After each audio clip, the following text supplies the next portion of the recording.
Hello friends, once again welcome back on your YouTube channel Dangi academy. तो friends, आज के इस वीडियो में आप देखने वाले हैं 30 जनवरी की फर्स्ट शिफ्ट में हुआ पेपर, जिसमें हम मैथ्स के क्वेश्चन सॉल्व करने वाले हैं। इससे पहले मैं 29 जनवरी को हुआ पेपर भी आपको सॉल्व करवा चुकी हूँ, जिसमें मैथ्स के क्वेश्चन, इंग्लिश के और साइंस के क्वेश्चन भी मैं आपको करवा चुकी हूँ। और इसके साथ ही अदर एग्ज़ाम्स और मॉडल क्वेश्चंस पेपर भी मैंने आपको प्रोवाइड किए हैं। तो यदि आपने उन वीडियो को अभी तक नहीं देखा है तो प्लेलिस्ट में जाकर आप उन वीडियो को देख सकते हैं। तो वीडियो को स्टार्ट करने से पहले आप सभी से एक रिक्वेस्ट है कि यदि आप चैनल पर पहली बार आए हैं तो चैनल को सब्सक्राइब कर लीजिए और साइड में दिए हुए बेल आइकन को प्रेस करके ऑल नोटिफिकेशन को ऑन कर दीजिए, ताकि जब भी नया वीडियो अपलोड होता है तो आपके पास नोटिफिकेशन पहुंच जाए। और फ्रेंड्स, यदि आप चैनल के साथ पहले से बने हुए हैं, इसके साथ ज़्यादा से ज़्यादा शेयर कीजिए और इसे लाइक करना मत भूलिए। तो आइए वीडियो को स्टार्ट करते हैं। और साथ ही एक और रिक्वेस्ट है फ्रेंड्स आपसे कि जिनका भी पेपर स्टार्टिंग में हो जाता है, यानी 18 को पेपर हो जाता है, तो मैं उस दिन आप लोगों के लिए टेलीग्राम चैनल को ओपन कर दूंगी, जिसमें आप कमेंट्स करके ज़रूर बताइए कि कौन कौन से क्वेश्चंस आए हैं, ताकि नेक्स्ट डे जब भी एग्ज़ाम्स होती है तो जिन कैंडिडेट का उस दिन एग्ज़ाम से, तो उन्हें थोड़ी सी हेल्प मिल सके कि किस टाइप के क्वेश्चंस पूछे गए हैं। तो आइए वीडियो को स्टार्ट करते हैं। फर्स्ट क्वेश्चन है, मोहन सोहन की आयु क्रमशः 7:4 के अनुपात में है और उनकी आयु का योग 77 वर्ष है। 6 वर्ष के बाद उनकी आयु का अनुपात क्या होगा? The ages of Mohan and Sohan are in the ratio 7:4। तो एज वाले क्वेश्चंस में आपसे स्टार्टिंग से ही बोल रही हूँ, बिल्कुल आप गारंटी लगा लीजिए, गारंटी से लिख लीजिए इस बात को अपनी कॉपी में। एक क्वेश्चन तो पूछा ही जाएगा, एक क्वेश्चन बिल्कुल पूछा जाता है, हो सकता है 2 क्वेश्चंस भी आ जाए। तो ऐसे क्वेश्चंस तो आपको सॉल्व करना है और ये बहुत सिंपल होते हैं, बहुत लॉजिकली क्वेश्चंस होते हैं।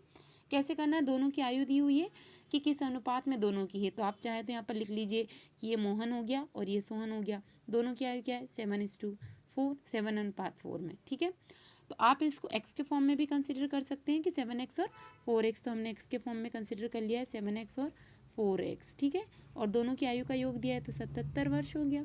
अब क्या बोल रहा है वो कि 6 वर्ष के बाद उनकी आयु का अनुपात क्या होगा? बहुत सिंपल क्वेश्चन है, बहुत सिंपल। दोनों को प्लस कीजिए, एक्स की वैल्यू निकालिए। क्या आएगी एक्स की वैल्यू? दोनों को जोड़ेंगे आप तो आ जाएगा 11x बराबर 77। ठीक है, तो x की वैल्यू निकल के आती है 7, सिंपल। अब x की वैल्यू आ गई तो आप मल्टीप्लाई कर दीजिए, इसकी वैल्यू आ जाएगी, ये किसकी मानी थी आपने? मोहन की, और ये मानी थी सोहन की। तो 7 7 जा 49 और इसका आ जाएगा 7 4 जा 28। ये आ गया उनके अनुपात। अब 6 साल बाद बोल रहा है, दोनों में 6 6 प्लस कर दीजिए, कितना आएगा? 55 और नीचे आ जाता है 34। ऑप्शन नंबर सी सही आंसर हो जाए। एकदम सिंपल सा क्वेश्चन है, दोनों की आयु का अनुपात दिया है और योग दिया है, बस एक्स की वैल्यू निकालिए, मल्टीप्लाई कीजिए और 6 वर्ष के बाद बोला है तो 6 6 दोनों की आयु में जोड़ दीजिए। एक स्कूल में 60% छात्र लड़कियां हैं और यदि लड़कों की संख्या 400 है तो छात्रों की संख्या। ये भी बहुत सिंपल क्वेश्चन है, बिना पेन उठाए आप सॉल्व कर सकते हैं। देखिए 60% दिया है तो 60% क्या? 100 में से 60 लड़कियां, और यहाँ लड़कों की संख्या 400 दे दी तो आप डायरेक्टली इसको 1000 अज्यूम कर लीजिए। तो 60% है तो कितना हो जाएगा? 600 लड़कियां और 400 लड़के, तो कितने हो गए? 1000 स्टूडेंट। बिल्कुल निकल के आ जाता है बिना सॉल्व किए, बिना पेन उठाए। फिर भी मैं आपको बता देती हूँ कैसे सॉल्व किया है। 100% से तो 60 लड़कियां हो गई, बट अब बता रहे कि लड़के कितने हैं? 400 है, तो आप एक जीरो ऑटोमेटिकली बढ़ा दीजिए, 400 लड़के। ठीक है, तो लड़कियां कितनी हो जाती है? 600। दोनों को जोड़ेंगे तो कितना आता है? 1000। निम्नलिखित में से कौन सी भिन्न 3/7 और 6/7 के बीच में आएगी? तो पहले लिख लीजिए, बिना पेन उठाए इसको सॉल्व किया जा सकता है। 6/7 इनके बीच में कौन कौन सी आएगी? 4/7, 5/7। ऑप्शन में से दोनों में से एक भी होगा तो आंसर सही, और दोनों होगा तब भी आंसर सही। अब देखिए आंसर में क्या ये दिया है ऑप्शंस में, आपको देखिए इसके ऑप्शंस यहाँ पर हो गए हैं थोड़े से गलत, इनको करेक्ट कर लीजिए। ऑप्शंस में यहाँ पर आएगा 5/7, 5/7 ऑप्शन कर लीजिए तो ये आंसर इसका सही हो जाएगा। 25 प्रेक्षणों का औसत 28 है। औसत वाला क्वेश्चन जब भी आए, मान लीजिए कि निम्नलिखित संख्याओं का औसत इतना है, प्रेक्षणों का औसत ये है, या इतने इतने बच्चों की अंकों का औसत यह है, या एक क्लास में इतने बच्चों की संख्या का औसत यह है, ऐसा क्वेश्चन दिया है, आगे नंबर और फिर औसत दिया है, तो आपको क्या सेट करना माइंड में? उनका मल्टीप्लाई करना। क्या करना है फ्रेंड्स? मल्टीप्लाई करना है। 25 गुणित 28, सिंपल सा क्वेश्चन। फिर आगे की लाइन पढ़ते हैं, इसको पहले सॉल्व कर लीजिए।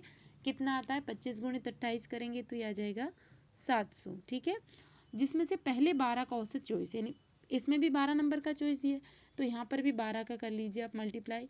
12 गुणित 24 बराबर कितना आ जाएगा, मल्टीप्लाई कीजिए 288, ठीक है।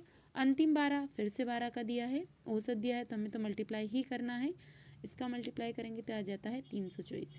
अब 25 नंबर का दे दिया है, 25 का औसत। अब इस 25 में से क्या है, 12 और 12 यानी 24 नंबर का दिया और 1 नंबर का नहीं दिया हुआ, ठीक है।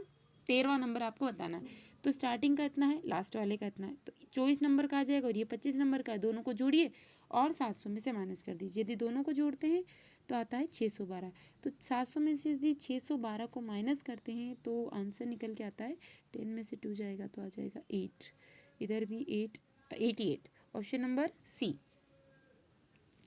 यदि किसी वस्तु का टेस्ट लगाएंगे तो आपकी तैयारी और बेहतर हो जाएगी, आपको ये समझ में आएगा कि आपने अभी तक कितनी प्रिपरेशन की है। प्ले स्टोर से परीक्षा ऐप को डाउनलोड कर सकते हैं या डिस्क्रिप्शन बॉक्स में जाकर दी हुई लिंक पर क्लिक करके भी इस ऐप को डाउनलोड कर सकते हैं। तो फ्रेंड्स, आपको यहाँ पर जाना है ग्रुप 2, जैसे कि ऑप्शन यहाँ पर आपको दिखाई दे रहा है, टेस्ट पर क्लिक करेंगे तो आपके सामने ऑप्शंस ओपन हो जाएंगे।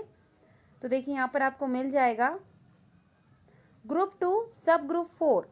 इसके अलावा यहाँ पर 2 ऑप्शन आपको दिखाई देंगे, क्योंकि एक री एग्ज़ाम है तो इससे पहले भी यहाँ पर टेस्ट सीरीज उपलब्ध करवाई गई थी। तो आप यहाँ पर क्लिक कीजिए ग्रुप 2 सब ग्रुप 4 दिसंबर स्पेशल, इस पर आप क्लिक करेंगे तो आपके सामने टेस्ट की जो लिस्ट है वो ओपन होकर आ जाएगी। यहाँ पर आपको फ्री डेमो टेस्ट भी उपलब्ध करवाया गया है, जिसे आप देख सकते हैं कि किस टाइप के टेस्ट यहाँ पर दिए गए हैं। तो यदि आप इस पर क्लिक करेंगे तो आपके सामने ओपन हो जाएगा फ्री डेमो टेस्ट। 180 मिनट्स का यहाँ पर टाइम दिया गया है, 200 क्वेश्चन है, ईच क्वेश्चन 1 मार्क्स है। अब पूरा यहाँ पर देखिए आपको एक एक ऑप्शंस, एक एक कैटेगरी के बारे में बताया गया है कि किससे कितने क्वेश्चंस आएंगे। 25 हिंदी से, साइंस से 25, mathematics 25, general knowledge 25, English 25, computer knowledge 25, reasoning ability 25, general management 25। तो देखिए फ्रेंड्स, ये जो पूरा डिस्क्रिप्शन दिया गया है यानी एक एक कैटेगरी का ये एवरेज करके दिया गया है, 1 या 2 क्वेश्चन ऊपर या नीचे हो सकते हैं। वैसे तो आप एग्ज़ाम दे चुके हैं, आपको अनुमान होगा ही किस टाइप के क्वेश्चंस यहाँ पर पूछे गए हैं। तो आपको क्लिक करना है स्टार्ट टेस्ट पर। तो जैसे आप इसको स्टार्ट करेंगे आपके सामने क्वेश्चंस ओपन होके आ जाएंगे। तो मैं आपको ये वीडियो ज़्यादा लंबा ना हो, क्वेश्चंस आप रीड करके इसके आंसर दीजिएगा। मैं आपको सिर्फ एक डेमो के तौर पर बता रही हूँ काव्य कितने प्रकार के कहे गए हैं। तो सपोज़ कीजिए हमने ये ऑप्शंस को चूज़ कर लिया है, नेक्स्ट करते जाना है। अक्षरा पत्रिका का प्रकाशन कहाँ से होता है, तो इस टाइप से आप इसको कर सकते हैं। अब आपको क्या करना है, जब आपका टेस्ट कंप्लीट हो जाए तो आप इसको चेक कर सकते हैं। यहाँ से आप इसको चेक कर सकते हैं कि जब आपका पूरा टेस्ट हो जाता है कि यदि हमारा कोई क्वेश्चन छूट तो नहीं गया है, तो यहाँ से आप चेक कर सकते हैं। ऐसा ही आपने एग्ज़ाम में भी देखा होगा, वहाँ पर भी इस टाइप के ही ऑप्शन दिए हुए होते हैं। साइंस एक एक कैटेगरी का ऑप्शन उपलब्ध है इसमें भी, टेस्ट के अंदर भी। तो आप देख सकते हैं कि कोई क्वेश्चन आपका छूट गया है या आपने मार्क किया है, इसको बाद में देखने के लिए है, किसी का अनआंसर्ड आपने किया है या किस क्वेश्चन पर आप एक्टिव हैं। जब आपका टेस्ट पूरा हो जाता है तब आपको इस ग्रीन बटन सबमिट पर क्लिक करना है। यहाँ पर आपको दिख जाएगा कि आपने कितने कितने क्वेश्चन अटैम्प्ट किए हैं, कितने के आंसर नहीं दिए हैं और कितने क्वेश्चन को विजिट अभी तक नहीं किया है। अब आपको इसको सबमिट करना है तो सबमिट कर दीजिए आप यहाँ से। इसके बाद आप अपना रिजल्ट स्क्रीन पर देख पाएंगे, कौन सी रैंक रही है आपकी। जितने भी स्टूडेंट ने अभी तक इस टेस्ट को अटैम्प्ट किया है उसमें आपकी रैंक ये यहाँ पर बता देगा, कितने क्वेश्चन करेक्ट हैं, कितने अनकरेक्ट हैं, अब आपकी रैंक क्या है। और यहाँ से आपने जो टेस्ट अटैम्प्ट किया है उसके आंसर भी आप सी आंसर पर क्लिक करके देख सकते हैं। एक एक पोर्शन का ये रिजल्ट बता देगा आपको, इस टाइप से आप क्लिक करके इन पर देख सकते हैं। यहाँ पर भी आपका बता देगा कि आपका टॉपर कंपैरिजन कितना रहा है, किसकी रैंक फर्स्ट रही है, कितने कितने क्वेश्चंस अटैम्प्ट किए हैं। तो सी आंसर पर यदि आप क्लिक करते हैं तो ये आपको पूरे आंसर्स बता देगा। देखिए फ्रेंड्स, यदि आप इस टेस्ट सीरीज़ को ज्वाइन करना चाहते हैं और इसे परचेस करना चाहते हैं तो आपको क्लिक करना होगा अनलॉक कोर्स पर। जैसे ही अनलॉक कोर्स पर आप क्लिक करेंगे तो आपके सामने ऑप्शन आपको दिखाई दे रहा होगा पेड वंस ₹299। बट यदि आप मेरा कूपन कोड दांगी 50 यूज़ करते हैं तो आपको यहाँ पर 50% का डिस्काउंट मिल जाएगा। देखिए, जो टेस्ट सीरीज़ 299 की थी अब वो आपको मिलेगी 149 में। तो फ्रेंड्स, ज़्यादा से ज़्यादा टेस्ट जरूर लगाइए ताकि आपकी प्रिपरेशन और बेस्ट हो सके और आपके सिलेक्शन के ज़्यादा से ज़्यादा चांस बढ़ सके। तो इस टाइप से आप इस टेस्ट सीरीज़ को परचेस कर सकते हैं। फ्रेंड्स, जैसा कि स्क्रीन पर आपको दिखाई दे रहा होगा, ये मेरा कूपन कोड है। तो टेस्ट ज़्यादा से ज़्यादा जरूर लगाइए और अपनी तैयारी को बेहतर कीजिए। विक्रय मूल्य 1500 रुपये, क्रय मूल्य दिया है 1250 रुपये। तो लाभ का परसेंटेज याद कीजिए, बिना फॉर्मूला निकाले भी इसको आप सॉल्व कर सकते हैं। सिंपल सा क्वेश्चन है। SP दिया है आपको 1500 रुपये, ठीक है फ्रेंड्स, और CP दिया है आपको 1250। माइनस कीजिए कितना प्रॉफिट निकल के आ रहा है आपका, यहाँ पर 250 रुपये प्रॉफिट निकल के आ रहा है। इसको कन्वर्ट करना है आपको परसेंटेज में। किस में कन्वर्ट करना है, परसेंटेज में कन्वर्ट करना है। कि यदि आप एग्जाम में फॉर्मूला भूल जाते हैं, बट कोशिश बिल्कुल नहीं करें हमें फॉर्मूला किसी भी कंडीशन में नहीं भूलना, बट सपोज कीजिए कि यदि आप भूल गए तो आप ऑप्शन के अकॉर्डिंग निकाल सकते हैं। 250 रुपये 20% के इक्वल है कि 25 के हैं कि 19 के हैं। तो सबसे पहले जो सिंपल नंबर है इनको कन्वर्ट करके देख ली। जैसे हमने 20% को, जो 250 रुपये है वो क्या 20% के बराबर है। अब किसका 20%, 1250 का 20%। तो निकाल लीजिए 1250 का 20% कितना होता है।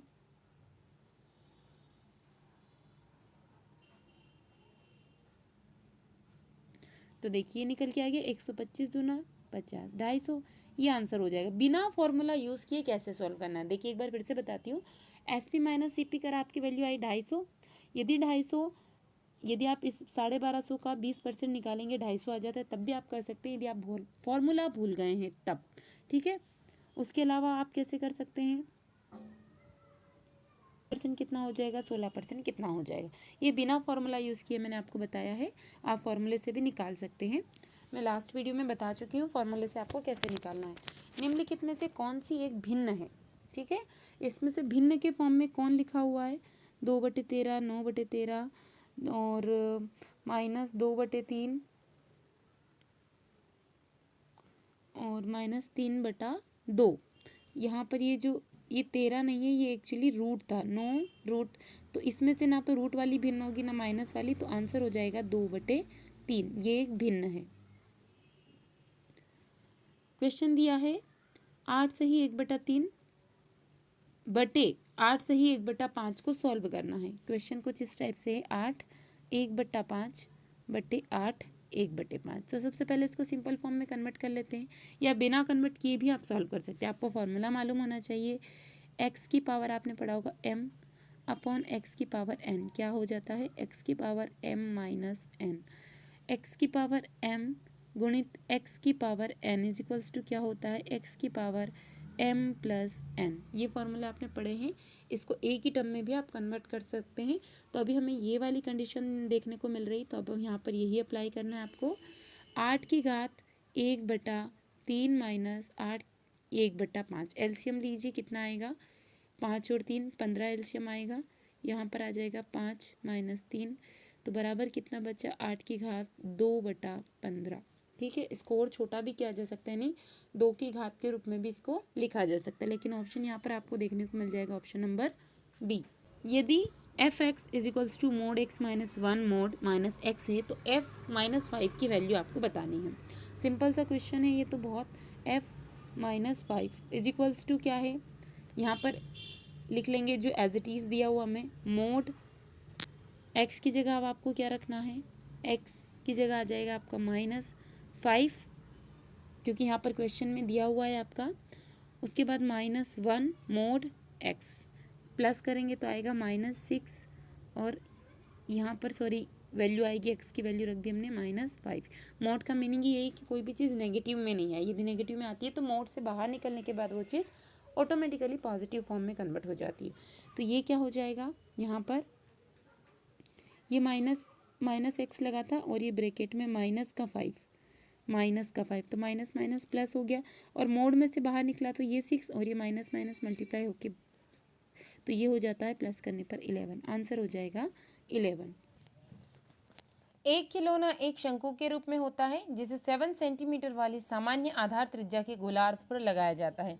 खिलौने की कुल ऊंचाई 31 सेंटीमीटर है। खिलौने के कुल पृष्ठीय क्षेत्रफल को ज्ञात करना है। यानी कोई खिलौना है और वो कोन के शेप में है और उसमें एक हेमिस्फीयर बना हुआ है नीचे की साइड में। तो देखिए एक बार हम बना लेते हैं। जैसे ये हो गया हमारा कोन और नीचे एक गोला बना है, जैसे बॉल होती है। सपोज कीजिए एक ट्रायंगल के ऊपर एक बॉल लगी हुई है नीचे की साइड में, ये बॉल हो गई। और उसने ये पूछा है कि इसकी क्या है, जिसे 7 सेंटीमीटर वाले सामान्य आधार, इस गोले की जो त्रिज्या है वो कितनी है, 7 सेंटीमीटर, ये ध्यान रखना है। तो आप चाहे ऐसे ज्यूम कीजिए या फिर इसको ऐसे कीजिए, बात एक ही हो जाएगी इस टाइप से। ये 7 सेंटीमीटर। उसके बाद में ये बता रहा है कि इसकी जो खिलौने का कुल पृष्ठीय क्षेत्रफल आपको ज्ञात करना है और जो टोटल हाइट है इस खिलौने की वो है 31 सेंटीमीटर। तो यहाँ से ही हाइट होगी क्योंकि टच यहीं से कर रहा है ये, तो यहाँ से लगाकर यहाँ तक होता है 31।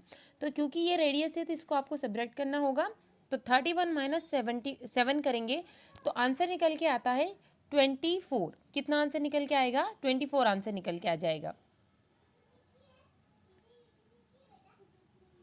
तो यहाँ पर एक बार फिर से इसको बना लेते हैं। देखिए ये आपका खिलौना हो गया है, तो ये वाली जो हाइट आती है ये आ जाती है 24 और इसकी रेडियस हो गई है 7। अब इसे आप पाइथागोरस थ्योरम से इजीली निकाल सकते हैं। कैसे आपको निकालना है? कर्ण का स्क्वायर इज इक्वल्स टू लंब का स्क्वायर प्लस आधार का स्क्वायर। इसको आप सॉल्व कीजिए तो ये निकल के आता है 25। तीनों चीज़ निकल के आ गई इस ट्रायंगल की। अब क्या करना है आपको? फॉर्मूला लगाना है टोटल सरफेस एरिया का, यानी कि TSA इज इक्वल्स टू क्या हो जाएगा? इसका फॉर्मूला यदि आप लगाएंगे तो देखिए फॉर्मूला हो जाएगा πRL, ठीक है, प्लस क्योंकि यहाँ पर ये हेमिस्फीयर बना हुआ है तो इसका भी आपको लगाना पड़ेगा, तो 2πr²। फॉर्मूला क्या निकलेगा? πRL plus 2πr²। इसमें अब आपको वैल्यू रखना है और कुछ भी नहीं करना। तो कैसे निकलेगा? इसमें सबसे पहले आप निकाल लीजिए कॉमन। क्या आया कॉमन? πr कॉमन आ गया। अंदर क्या बचा? L plus 2r। इसके अंदर अब आपको वैल्यू रखनी है, तो इसकी वैल्यू हो जाएगी, एक बार फिर से लिख लेते हैं हम, πRL प्लस 2r, ठीक है। अब वैल्यू रखेंगे, पाई की वैल्यू रखेंगे 22/7 इंटू आर कितना है? 7 है। एल यहाँ पर L प्लस 2r आपको कर लेना है, आपको मालूम है, तो दोनों को आप प्लस कीजिए और इसको बाहर निकाल लीजिए ब्रैकेट में से, तो ये बाहर निकल के आ जाएगा। प्लस करेंगे तो ये 14 और यहाँ पर जो हमने इस साइड से निकाली थी ये वाली, ये कितनी निकल के आई थी आपकी? 25। तो ये हो गई आपकी 25, यहाँ पे रखेंगे तो 39 निकल के आती है। इसको काट दीजिए, इससे कितना आएगा आंसर? इसको मल्टीप्लाई करेंगे तो आ जाएगा 858। Option number B. पासे को एक बार फेंकने पर 3 से अधिक संख्या प्राप्त होने की क्या प्रोबेबिलिटी होती है? पासा एक है, एक से लगा के उस पर 6 तक नंबर लिखे होते हैं, आपको मालूम होगा। लेकिन ये बात क्या कर रहा है? 3 को भी नहीं लेना है आपको, 3 से अधिक। किसको लेना है? 3 से अधिक कितने बार प्रोबेबिलिटी है कि 3 से अधिक नंबर आ जाएंगे? तो कौन कौन से आएंगे? 4 5 6। टोटल कितने नंबर है? 3।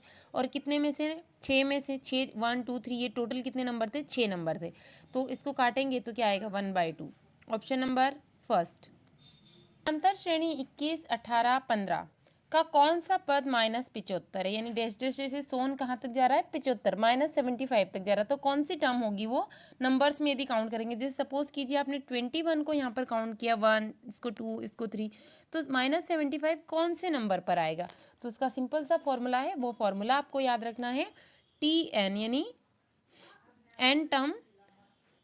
तो इसका फॉर्मूला बस याद रखिए माइंड में, A प्लस ब्रैकेट में n-1 d। इस फॉर्मूले को बिल्कुल याद रखिए क्योंकि ऐसे क्वेश्चन भी बहुत बार पूछे गए हैं। nth टर्म निकालनी है आपको, तो जो फर्स्ट टर्म है आपकी वो a हो जाएगी, n-1 इंटू d। अब यहाँ पर nth टर्म कौन सी, आपको कौन सी फाइंड आउट करनी है? 75, -75 दिया है, ये फाइंड आउट करनी है। a क्या हो जाएगा यहाँ पर? 21, तो 21 लिख देंगे हम। उसके बाद में डी क्या है? यानी कि डी कितने कितने नंबर्स का गैप है। यदि यहाँ पर ये नंबर बढ़ते जाते तो +3 हो जाता, पर देखिए नंबर्स क्या हो रहे हैं? डिक्रीज हो रहे हैं। तो आप यहाँ पर क्या लेंगे? -3। डी की वैल्यू क्या हो जाएगी? -3, ठीक है। और एन क्या है आपको फाइंड आउट करना है? एन फाइंड आउट करना है आपको, तो यहाँ पर क्या लिखेंगे? अभी भी हम n-1। इसको अब आपको सॉल्व करना है। n-1 है, इसको सॉल्व कीजिए आप, क्या आएगा? यहाँ पे आ गया है प्लस का 21, इस 21 को इस साइड ले जाइए, ये भी माइनस का हो जाएगा, तो ये आ जाता है माइनस का 96। इधर जो बच रहा है सेम ऐसा बचता ही रहेगा। ये यहाँ पर किस फॉर्म में है? ये मल्टीपल के फॉर्म में था, तो इस साइड आएगा तो क्या हो जाएगा? ये डिवाइड के फॉर्म में। तो सबसे पहले तो ये माइनस से माइनस यहाँ पर कैंसिल हो जाएगा, 3 से इसमें डिवाइड कीजिए। इसको फिर से लिख लेते हैं ताकि आपको समझ में आ जाए। 96 माइनस से माइनस कट चुका है 3 के साथ में, इज इक्वल्स टू बचा है 9 और -1। 3 इस साइड में आ गया, डिवाइड कीजिए, 3 और 2 32, और ये इधर आएगा तो प्लस का 1 इज इक्वल्स टू n, यानी n की वैल्यू क्या आ गई? 33। यानी 75 नंबर आ रहा है, ये कब आएगा? 33 नंबर पर आएगा। आंसर आ जाएगा इसका ऑप्शन नंबर बी। नीचे दिए गए द्विघात समीकरण का हल क्या होगा? What will be the solution of the following quadric equation? ये क्वाड्रिक इक्वेशन आपको दी हुई है, इसका सॉल्यूशन बताना है कि इसका सॉल्यूशन क्या होगा।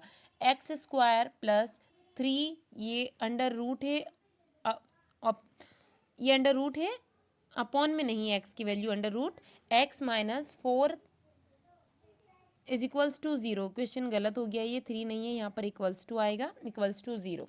तो क्वाड्रिक इक्वेशन कैसे सॉल्व करते हैं आपको मालूम होगा, हम बीच की जो टर्म्स होती है उसको स्प्लिट करते हैं। तो देखिए, यदि आपकी बीच की टर्म स्प्लिट नहीं हो रही तब हम एक फॉर्मूले का यूज़ करते हैं, वो फॉर्मूला आप याद रखिए। अब यहाँ पर 3 अंडर रूट एक्स को आप स्प्लिट करेंगे तो स्प्लिट नहीं होगा, या स्प्लिट करने की कोशिश भी करेंगे तो नंबर ऐसा आना चाहिए कि प्लस माइनस करने पर मिड टर्म और मल्टीप्लाई करने पर आपकी लास्ट टर्म आना चाहिए। बट यहाँ पर ये फॉर्मूला अप्लाई नहीं हो रहा है, तब हम एक दूसरा फॉर्मूला अप्लाई करेंगे, minus B plus minus under root B square, ये आपने सभी ने पढ़ा होगा ये वाली equation, under root 4ac upon क्या लेते हैं 2a। इस फॉर्मूले को याद रखिए, minus B plus minus under root B square minus 4ac upon 2a।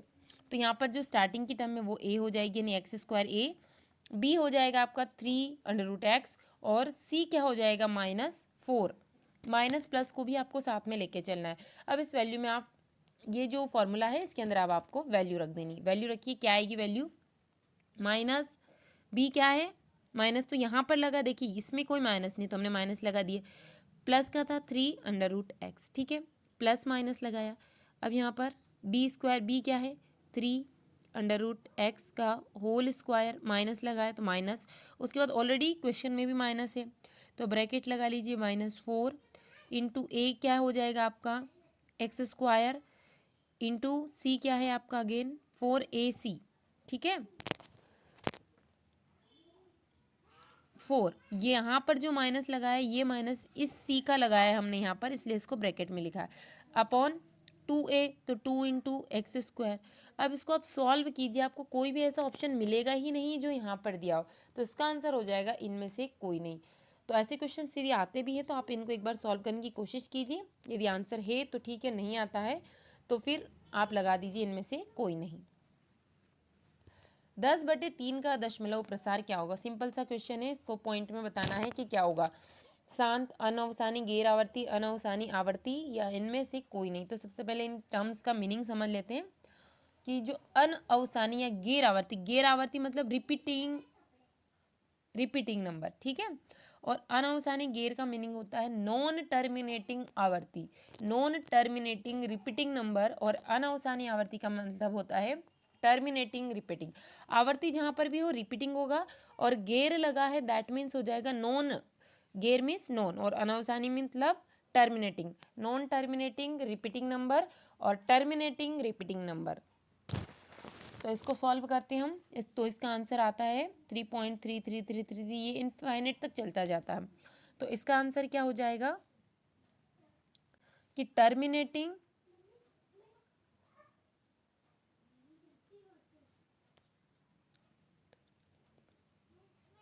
Non terminating repeating number, यानी वही नंबर बार बार रिपीट हो रहा है, टर्मिनेट नहीं हो रहा है, एक दूसरे किसी और नंबर के थ्रू टर्मिनेट नहीं हो रहा है, दैट मीन्स इसका आंसर क्या हो जाएगा non terminating repeating number. X और वाई का जो अनुपात दिया है 3:5 में है, और जेड को अंश और हर दोनों में यदि आप जोड़ देते हैं तो जो नया अनुपात या नया रेशो मिलता है वो मिलता है 14:15।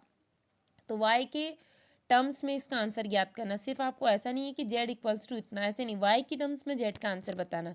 तो सबसे पहले जो दिया है वो लिख लीजिए, X upon Y is equals to कितना है 3/4। जब आप क्या कर रहे हैं इसमें एक्स में भी जेड को जोड़ रहे हैं, वाई में भी जेड को जोड़ रहे हैं, तब आंसर क्या बन रहा है 14/15, ठीक है, क्या बन रहा है 14/15। तो यहाँ पर एक्स और वाई की जो वैल्यू है इसमें हम ये वाली वैल्यू को पुट कर देंगे, तो 3/5 प्लस जेड, यहाँ पर भी plus Z is equals to 14/15। Cross multiply कीजिए, यहाँ पर सबसे सिंपल तरीका है, तो ये कितना आ जाएगा यहाँ पर 15×3 = 45, 15 Z is equals to 14×5 = 70 plus 14 Z, Z को एक साइड कीजिए, नंबर्स को एक साइड कीजिए, तो जेड इज इक्वल्स टू आता है 70 - 14, और यहाँ पर ये 15 जेड है तो एक जेड बचेगा, इसको लाएंगे तो 70 - 45, दैट मीन्स जेड की वैल्यू कितनी निकल के आई है 25। बट क्या ऑप्शन में आपको दिखाई दे रहा है, क्योंकि आंसर क्या पूछा गया आपसे, वाई की टर्म्स में जेड का आंसर बताइए, वाई की टर्म्स में जेड का आंसर आपको बताना है। तो जेड की वैल्यू निकल के आ चुकी है यहाँ पर। जेड इक्वल्स टू कितना है 25, एक्स इक्वल्स टू कितना है 3, वाई इक्वल्स टू कितना है 5, ठीक है, और जेड इक्वल्स टू कितना है 25। तो ये जो वाई इक्वल्स टू है 5, इसको जेड की टर्म्स में कन्वर्ट कीजिए तो क्या हो जाएगा, इसको 5 से डिवाइड करना है आपको, तो कितना आ जाएगा 5। तो जेड इक्वल्स टू कितना है 5y। एक बार इसको अगेन आप रिसॉल्व करके देख लीजिए, y की वैल्यू कितनी है 5 है, तो 5 इंटू 5 करेंगे तो 25 आ जाएगा। दैट मीन्स यही आंसर आपका करेक्ट है। आंसर क्या हो जाएगा 5y। 0.2 plus 0.3y equals to 1.3 और 0.4x plus 0.5y equals to 2.3 को आपको सॉल्व करना है, यानी इसके आंसर निकालना है कि क्या होगा इसका आंसर। तो सबसे सिंपल तरीका है, क्या करना है आपको कि पहले जो टर्म्स हैं इनको एक जैसी कर लीजिए आप। यहाँ पर भी आएगा x, यहाँ पर x छूट गया तो कैसे लिखेंगे 0.2x plus 0.3y equals to क्या है 1.3। अब यहाँ पर क्या है, ये वाली जो टर्म्स है आपकी, या तो इस टर्म्स को आप पहले इसमें 2 का मल्टीप्लाई कर दीजिए, क्योंकि यहाँ पर तो आप डिवाइड करेंगे तो और ज़्यादा कॉम्प्लिकेटेड हो जाएगा। तो इस टर्म्स में यदि आप 2 का मल्टीप्लाई करते हैं तो क्या बन जाएगी ये टर्म, ये हो जाती है 4, 0.4, ठीक है, plus 6y is equals to 1.3 है तो इसका डबल होगा तो 2.6, ठीक है। और ये क्या था, ये भी 0.0 यहाँ पर 0.4x plus 0.5y is equals to 2.3। Subtract कीजिए तो ये माइनस ये माइनस ये माइनस ये कट जाएगा। अब 0.6 में से 0.5 जाएगा तो कितना बचेगा, ओनली पॉइंट y या 1y आप कह सकते हैं। तो इज इक्वल्स टू 2.6 में से 2.3 की वैल्यू जाएगी तो कितना बचेगा 0.3। तो पॉइंट से पॉइंट कैंसिल हो जाएगा, y की वैल्यू निकल के आ चुकी है। y की वैल्यू आप किसी भी इक्वेशन में रखिए और उसको सॉल्व कीजिए तो आंसर आ जाएगा x का। अब y की वैल्यू कहाँ पर आपको दिखाई दे रही है 3, किस में दिखाई दे रही है y की वैल्यू 3, सिर्फ इसी ऑप्शन में दिखाई दे रही। तो आप चाहे इसको क्रॉस चेक कर सकते हैं x की वैल्यू 2 आती है या नहीं आती है, तो यही इसका आंसर हो जाएगा। समांतर श्रेणी में 3 संख्याओं का योग 6 है और इसका गुणनफल भी 6 है। संख्या ज्ञात करो।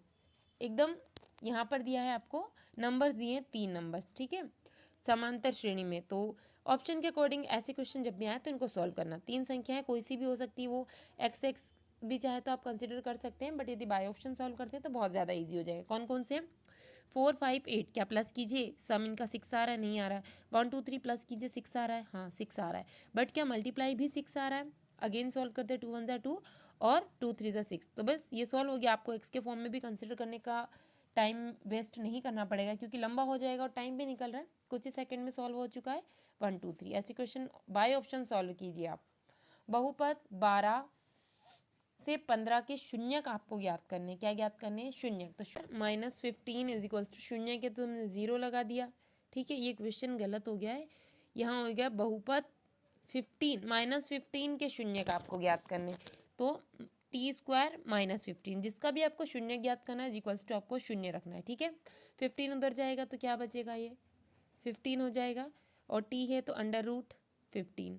अब इसको हम कैसे लिख सकते हैं, प्लस माइनस। तो 2 ऑप्शन मिले तो ये हो जाएगा आपका answer option number A, √ plus का 15 और √ माइनस का 15।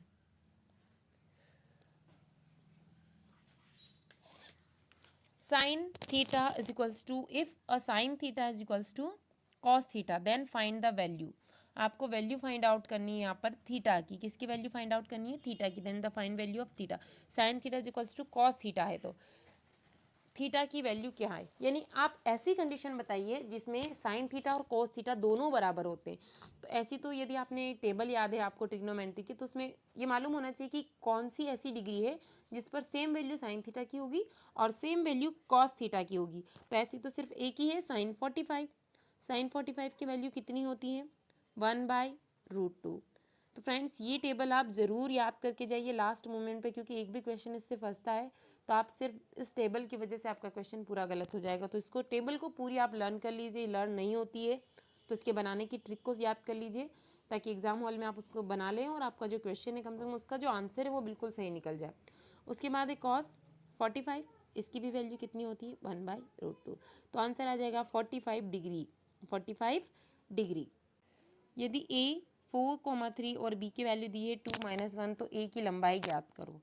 a की लंबाई ज्ञात करो। a दे दिया आपको 4,3 और b दिया है 2-1 and find the length of A B. तो देखिए क्या हो जाएगा, ऐसा क्वेश्चन जब भी आया तो रूल आपको ध्यान रखना है। रूल क्या है, ए बी इक्वल्स टू होता है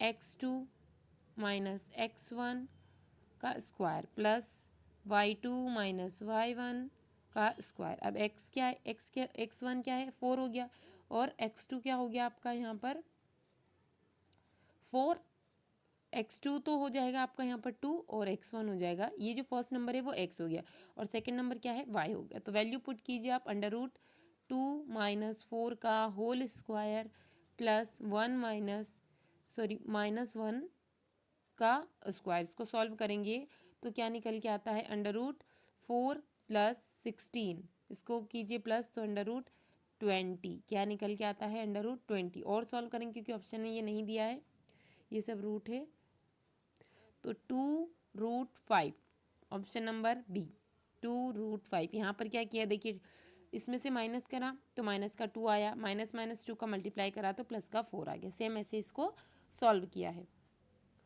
सबसे छोटी संख्या ज्ञात करें जो 23 से घटाने पर 480 और 378 से विभाज्य होती है। The smallest number which when subtract from 23 is divisible by 480 and 378। ऐसा कौन सा नंबर है, तो इसको भी बाय ऑप्शन सॉल्व करना है। जो जो ऑप्शन में दिए हैं कि ऐसा कौन सा नंबर है जिसको यदि आप 23 में से माइनस कर देंगे, यानी ज्ञात करें आप, तो 23 उसमें से घटा दो और 378 से भी विभाज्य हो जाए।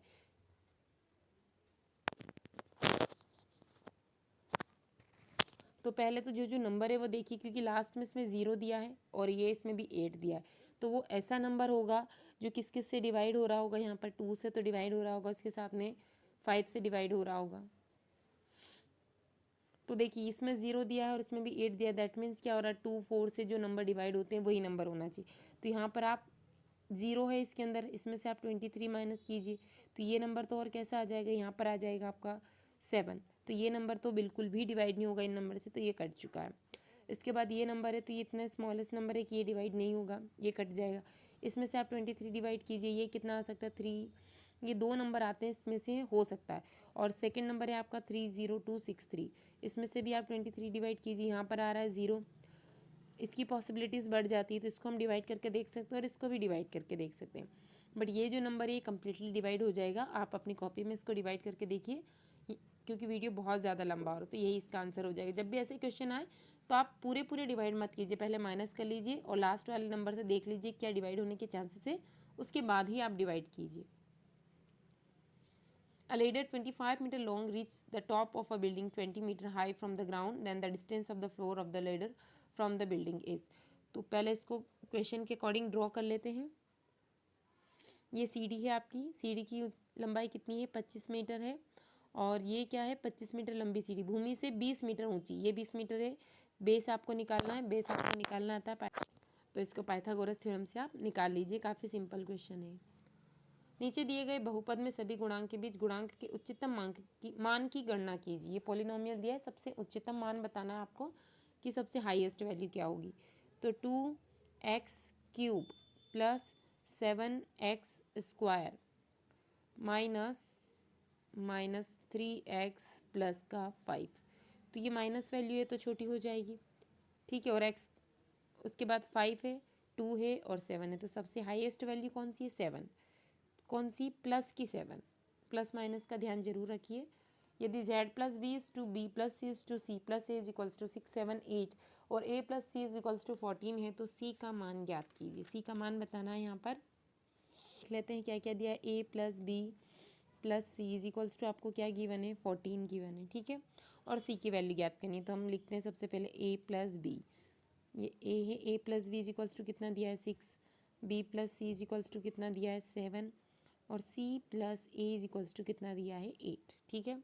तो अगर इन सबको हम प्लस करते हैं तो ये नंबर प्लस करने के बाद में क्या आता है, इसको x के टर्म में कंसिडर कर लेते हैं, 6x 7x और ये, तो टोटल हो जाती है 21x। सबको प्लस करेंगे तो आप चाहे तो इनको ऐसे सिंपल सी इक्वेशन के फॉर्म में भी लिख सकते हैं, a plus B plus B plus C plus A is equals to 6x plus 7x plus 8x।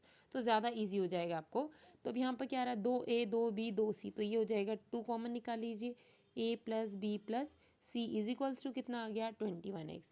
और यहाँ पर ए बी सी की वैल्यू दी हुई है, इस ए बी सी की वैल्यू को यहाँ पर पुट कीजिए आप। कैसे, 2 into 14 is equals to 21x।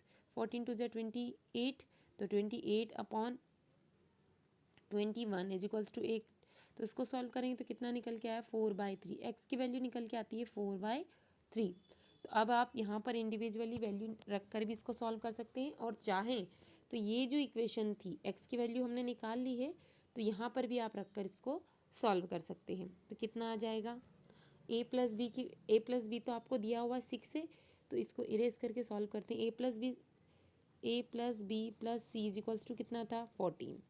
A plus B is equals to 6 है, 6x, सी को सी रहने दीजिए आप, और x की वैल्यू हमने निकाल ली है। ठीक है, तो ये कितना आ जाएगा इनटू, क्योंकि हमने क्या कंसिडर किया था 6x, तो ये हो जाएगा 4/3 प्लस का c इज इक्वल्स टू 14। काट दीजिए। यहाँ पर इसलिए रखा है कि a plus B is equals to माना था 6x, तो x की वैल्यू हमने रखी 2, 2 4 ज़ा 8, 8 14 में से माइनस कीजिए तो कितना आ जाएगा, c is equals to 16, c is equals to 16। ये कुछ टाइपिंग मिस्टेक हो रही है, सो प्लीज़ इसे इग्नोर कर दीजिए। मैं आपको इसमें बताते जा रही हूँ, जो भी मिस्टेक मुझसे हो गई है उसके लिए सॉरी।